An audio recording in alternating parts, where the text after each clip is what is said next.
Página 182. Tres de los sujetos se hallaban en un profundo estado de hipnosis, aunque por lo visto no era lo bastante profundo como para soportar un frío tan intenso, sin que su cuerpo dejara de mantener la homeostasis. El máximo de tiempo que lograron estar en la bañera fue 18 segundos. Pero el cuarto, Santiago, estuvo hasta 2 minutos antes de que el doctor Upayayula detuviera la prueba. Si bien el ritmo cardíaco de Santiago era elevado antes de realizar el experimento, en cuanto se metió en el agua, le bajó al instante. En su ECG no apareció ni una sola oscilación y su ritmo respiratorio no produjo ni un solo pitido. También se sentó entre los cubitos de hielo como si estuviera en una bañera llena de agua caliente. Exactamente lo que creía estar haciendo. El tipo no se estremeció lo más mínimo ni sufrió una hipotermia, y los investigadores supieron que habían encontrado al sujeto que andaban buscando.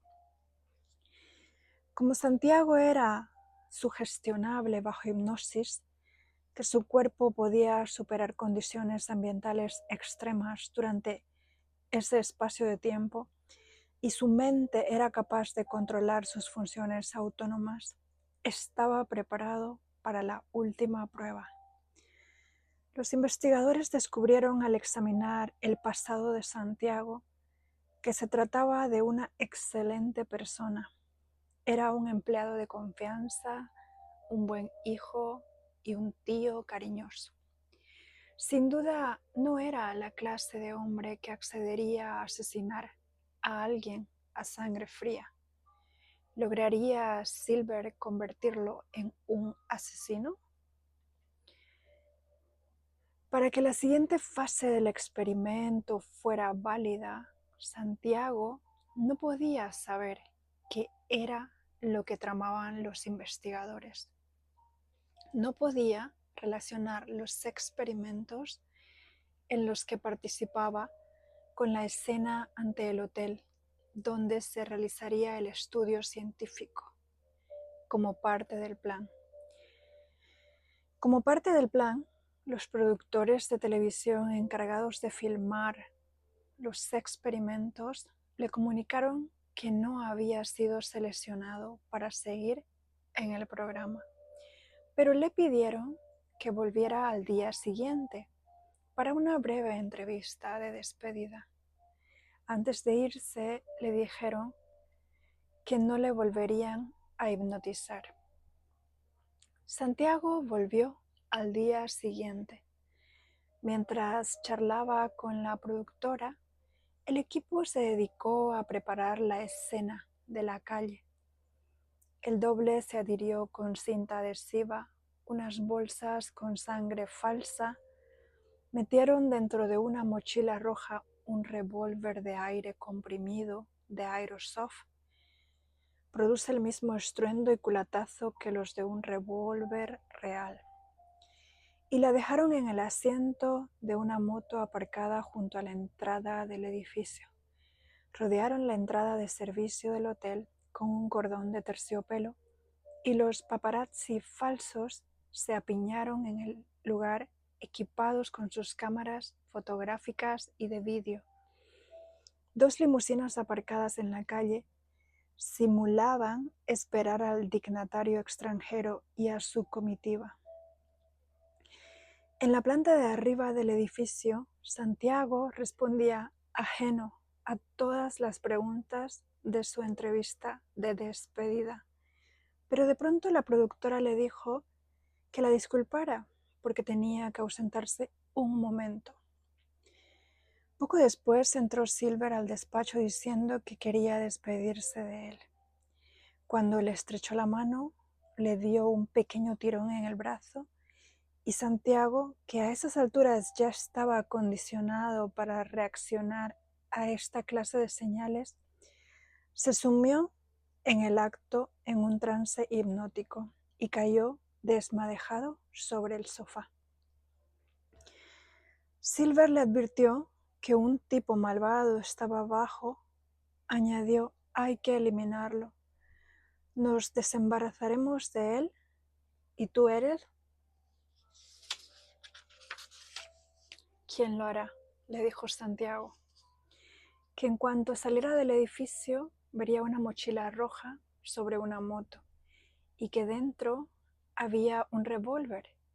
Añadió que debía coger la mochila roja, acercarse al cordón de terciopelo y esperar a que el dignatario, que llevaría una cartera en la mano, saliera del hotel. Le señaló: en cuanto salga, le apuntarás al pecho con el revólver y dispararás. Pum, pum, pum, pum, pum.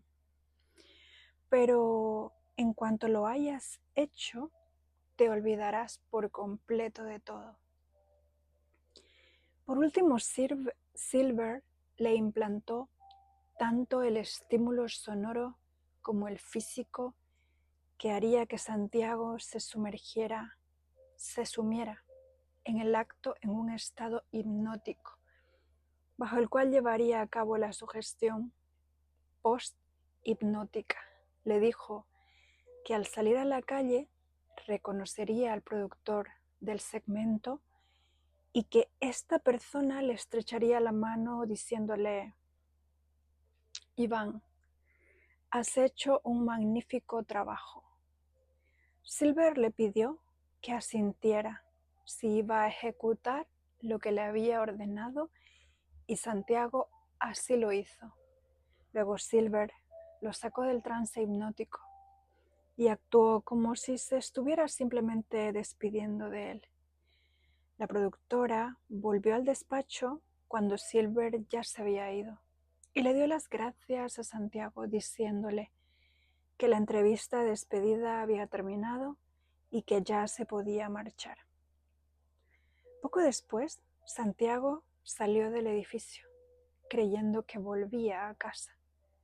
En cuanto salió a la calle, el productor del segmento se acercó a él y dándole la mano le dijo: Iván, has hecho un magnífico trabajo.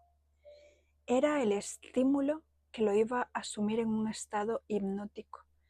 Al instante, Santiago echó un vistazo alrededor, vio la moto, se dirigió a ella y cogió tranquilamente la mochila roja del asiento.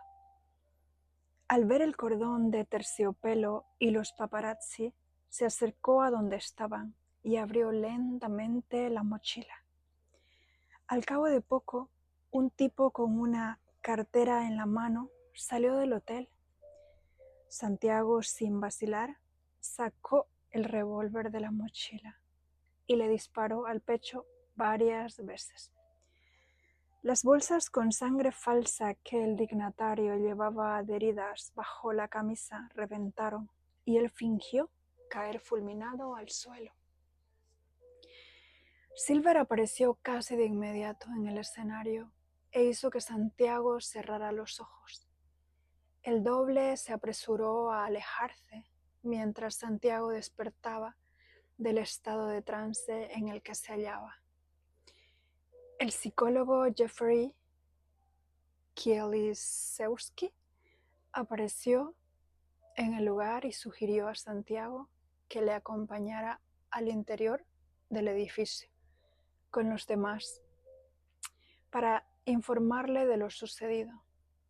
En cuanto entraron, los investigadores le contaron al desconcertado Santiago lo ocurrido y le preguntaron si se acordaba de lo que había hecho o de su escena que se había desarrollado en la calle. Santiago no se acordaba de nada, es decir, hasta que Silver le sugirió que lo hiciera. La programación del subconsciente. En los primeros capítulos has leído sobre muchas distintas personas cuyos cuerpos, al aceptar una posible situación imaginada, respondieron como por acto de magia a esa imagen mental. Pacientes que llevaban años padeciendo los temblores involuntarios del Parkinson y que al aumentar sus niveles de dopamina por medio de sus pensamientos, vieron desaparecer misteriosamente su parálisis espástica. Una mujer con una depresión crónica que con el paso del tiempo cambió físicamente su cerebro y transformó su debilitante estado emocional en alegría y bienestar. Asmáticos que tuvieron un ataque bronquial en toda regla, provocado simplemente por vapor de agua, y a los que luego, en cuestión de segundos, se le expandieron los bronquios al inhalar la misma sustancia. Y pacientes con un fuerte dolor de rodilla que apenas se podían desplazar, que mejoraron milagrosamente después de someterse a una cirugía falsa de rodilla y que al cabo de varios años seguían encontrándose perfectamente. En todos estos casos, y es más, se podía decir que cada una de esas personas aceptó primero la sugestión de mejorar y luego creyó en ella. Y después se entregó el resultado sin analizar el proceso, cuando aceptaron que podían recuperar la salud. Se alinearon con una posible realidad futura. Y entonces su mente y su cerebro cambiaron en el proceso. Al creer en el resultado, aceptaron emocionalmente la idea de que mejorarían. Y por eso su cuerpo, como mente inconsciente, empezó a vivir esa realidad futura en el presente. Condicionaron a su cuerpo a adoptar una nueva mente y luego empezaron a enviar señales a nuevos genes de nuevas formas y a expresar nuevas proteínas para estar más sanos, con lo que adquirieron un nuevo estado del ser. En cuanto aceptaron esta nueva situación, dejaron de analizar cómo y cuándo iba a manifestarse. Simplemente confiaron en un mejor estado del ser y mantuvieron ese nuevo estado mental y físico durante mucho tiempo. Ese duradero estado del ser fue lo que activó los genes adecuados y los programó para que siguieran dándose. Tanto se decidieron tomar a diario pastillas de azúcar durante semanas o incluso meses, como si recibieron una sola inyección salina o se sometieron a una cirugía falsa. Esas personas reafirmaron durante el estudio que creían en un nuevo futuro y que lo aceptaban y se entregaban a él.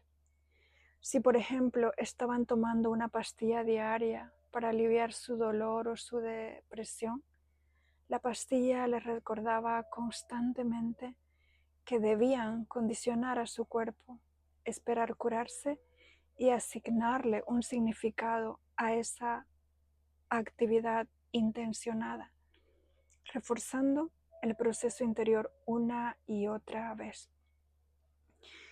Si se trataba de una visita semanal al hospital para ver al médico y contarle sus progresos, la decisión de interactuar en un determinado entorno con facultativos, enfermeras, un equipo médico y salas de espera desencadenó un sinnúmero de respuestas sensoriales que les recordaba, por medio de la memoria asociativa, la posibilidad de un nuevo futuro. Sus experiencias pasadas les habían condicionado a ver el llamado hospital como un lugar donde la gente se curaba. Los pacientes placebos empezaron a participar empezaron a anticipar sus futuros cambios, con lo que le asignaron una intención al proceso curativo. Y esos factores, al tener un significado para ellos, les hacían más propensos a dejarse sugestionar por los resultados que experimentaban. Vamos a centrarnos en lo que es evidente y que sin embargo suele pasarse por alto. Los cambios no se debieron a ningún mecanismo real físico, químico o terapéutico. Ninguna de esas personas se sometió a una intervención real. Tomó medicamentos activos ni recibió un verdadero tratamiento para crear esos importantes cambios en su salud. Se curaron al influir con el poder de su mente en la fisiología de su cuerpo. Se puede afirmar que su auténtica transformación sucedió al margen de su mente consciente. Aunque ésta iniciara el proceso curativo, ocurrió a nivel subconsciente sin que los sujetos supieran cómo había sucedido.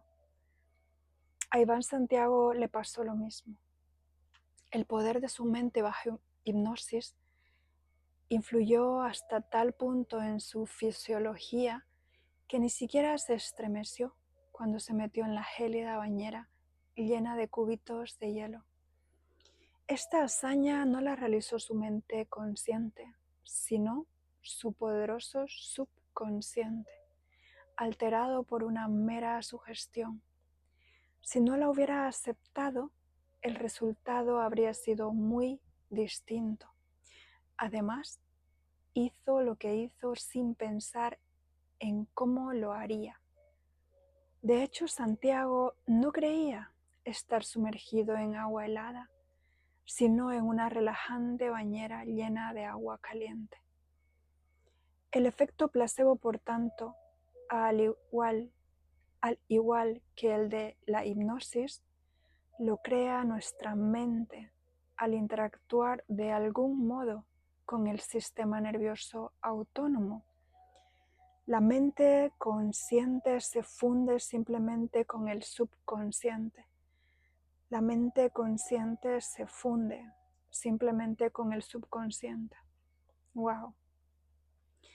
En cuanto los pacientes placebo aceptaron un pensamiento como una realidad y luego creyeron y confiaron emocionalmente en el resultado final, lo siguiente que sucedió fue que se curaron. Una cascada de episodios fisiológicos produce automáticamente una serie de cambios biológicos sin que se participe en ello. La mente consciente. Fueron capaces de entrar en un sistema operativo donde se dan estas funciones a diario y al hacerlo fue como si sembraran una semilla en tierra fértil. El sistema tomó automáticamente el mando. En realidad, nadie tuvo que hacerlo. Ocurrió sin más. Ninguno de esos sujetos podía subir de manera consciente sus niveles de dopamina en un 200%.